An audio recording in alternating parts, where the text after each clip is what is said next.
जब हम स्ट्रेंथ और वीकनेसेस की बात करते हैं तो ये बात तो मानकर चलें कि चारित्रिक गुण और खूबियों और कमियों में कंफ्यूज ना हो। चारित्र तो हमेशा ही उत्तम होना चाहिए और ये हमेशा आपकी खूबी है, और अगर आप अच्छे चरित्रवान नहीं हैं तो ये आपकी कमी है, इसमें कोई डाउट नहीं होना चाहिए। इसके अलावा जो बातें हैं उस पर हम बात करते हैं तो यह ध्यान रखना जरूरी होता है कि हम स्ट्रेंथ और वीकनेसेस को कंपेयर करके ही निकाल सकते हैं। जैसे हमारे सामने लक्ष्य क्या है उसके बेस पे हम कंपेयर करेंगे, कौन सा व्यक्ति है, किससे कंपेयर किया जा सकता है, क्या गोल बनाना चाहते हैं, इस बेस पर वो कंपेयर करके आपकी खूबियां और कमियां निकलेंगी। जैसे मान लीजिए कि आप एक महान लेखक बनना चाहते हैं, तो लेखक बनने के लिए क्या क्या जरूरी है उसका एक लिस्ट बनाइए।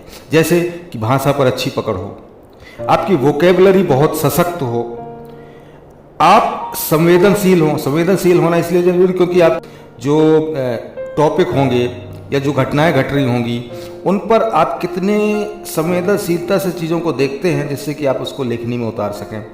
फिर पाठकों की रुचि क्या है इसका भी ख्याल रखना होगा। मार्केट में क्या चल रहा है, ट्रेंड क्या है वो ध्यान रखना होगा। कंसिस्टेंसी, निरंतरता की ज़रूरत होगी। अब इन सब गुण को अपने ऊपर ढाल कर देखिए कि क्या आपके पास है। आपकी भाषा पर अच्छी मजबूत पकड़ है, अगर है तो आपकी स्ट्रेंथ हो गई। वोकेबलरी आपकी बहुत सशक्त है, अगर नहीं है तो वो आपकी वीकनेसेस हो गई। अब वीकनेसेस में उसको क्या दूर कर सकते हैं, अगर कर सकते हैं तो आगे वो आपकी स्ट्रेंथ हो जाएगी।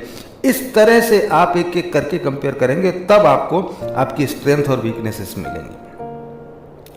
तो कुल मिला के इन सब को देखने के बाद ये तरीके सामने आते हैं कि पहला तरीका तो है कि खुद अपना आकलन करिए, खुद अपने आकलन करिए, अपनी स्ट्रेंथ और वीकनेसेस जो आपकी समझ में हो उनको लिखिए।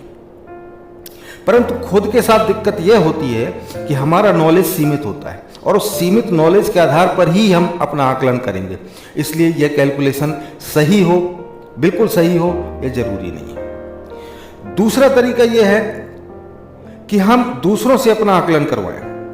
अब दूसरों से आकलन करवाने का फायदा यह होगा कि आपको एक निष्पक्ष आकलन मिलेगा। अब जरूरी है कि निष्पक्ष लोगों से ही अपना आकलन करवाएं इसके लिए, लेकिन यह भी है कि उसको आपके सभी पक्ष, जीवन के सारे पक्ष पता नहीं होंगे, इसलिए वो भी एकांगी होगा। मतलब थोड़ा बहुत तो उसमें यह होगा कि चूंकि सारी पक्ष उन्हें पता नहीं है तो वो उन्हें जितना पता है उस आधार पर आपका आकलन किया जाएगा।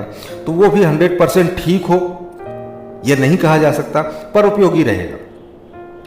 तीसरा होता है पर्सनालिटी टेस्ट होते हैं, आजकल तो ऑनलाइन भी होने लगे हैं, वेबसाइट्स अवेलेबल हैं, उनमें आप जाइए, या कुछ पेड ऑनलाइन भी होते हैं, उनमें आप अपना जो है आकलन कर लीजिए। ये ज़्यादातर साइंटिफिक होते हैं, काफ़ी कुछ अच्छा रिजल्ट देते हैं, पर पूरी तरह 100% रिलायबल हों यह फिर भी नहीं कहा जा सकता, लेकिन काफ़ी ज़्यादा रिलायबल होते हैं और इसके द्वारा आप अपना स्ट्रेंथ और वीकनेसेस का मापन कर सकते हैं। चौथा तरीका है कि अपने जीवन के लक्ष्य को प्राथमिकता के आधार पर सामने रखिए और उन लक्ष्य में क्या क्या जरूरत है उसके बेस पर खुद को आकलन कीजिए। तब आपको पता चलेगा कि नहीं, मेरे पास ये है और ये नहीं है इस लक्ष्य को प्राप्त करने के लिए, और तब आपको अपनी उस लक्ष्य के प्रति वीकनेसेस और स्ट्रेंथ पता चलेगी। इस चौथे प्रकार को ही स्वॉट एनालिसिस कभी कभी कहा जाता है। Strength, weaknesses, opportunity and threats, इसका एक एनालिसिस किया जाता है। ये थ्योरेटिकल पार्ट है, इसको हम किसी दूसरे सेशन में डील करने की कोशिश करेंगे। तो कुल मिला के ये चारों तरीके हैं, चारों एक तरीका यूज नहीं करना, चारों तरीकों को यूज करके फिर आपके पास कुछ कॉमन क्वालिटीज निकलेंगी। जो कॉमन क्वालिटीज निकलेंगी वही आपकी स्ट्रेंथ्स हैं और जो वीकनेसेस निकलेंगी वो आपकी वीकनेसेस हैं। लेकिन फिर भी मैं यह कहता हूं, बार बार बोलता हूं कि आप अपनी स्ट्रेंथ और वीकनेसेस को लेकर ज्यादा चिंतित ना हो। आप जिस लक्ष्य को प्राप्त करना चाहते हैं उसके बेस पे अपना आकलन कर लीजिए और फिर देख लीजिए कि क्या इसकी जो वीकनेसेस मेरे पास आ रही हैं उनको मैं क्या सुधार सकता हूं, क्या स्ट्रेंथ में बदल सकता हूं। अगर ऐसी कोई वीकनेसेस आती जो उस लक्ष्य को प्राप्त करने के लिए बहुत जरूरी हो, लेकिन वो वीकनेस है हमारी और उसको हम सुधार भी नहीं सकते, स्ट्रेंथ नहीं बना सकते, तो फिर वो लक्ष्य आपको बनाना ठीक नहीं होगा, क्योंकि तब आप वो लक्ष्य प्राप्त नहीं कर पाएंगे क्योंकि वो उसकी रिक्वायरमेंट है और आप उसको पूरा नहीं कर पा रहे। तो दूसरा लक्ष्य देखिए, मैंने कहा प्राथमिकता के आधार पर अपने लक्ष्यों को निर्धारित करिए और एक एक लक्ष्य के अनुसार अपने आप को कंपेयर करते जाइए और जहां बढ़िया सबसे बढ़िया फिट बैठ रहे हो वहां आप प्रयास कर दीजिए, आप निश्चित तौर पर उस लक्ष्य को प्राप्त करने में सफल हो जाएंगे।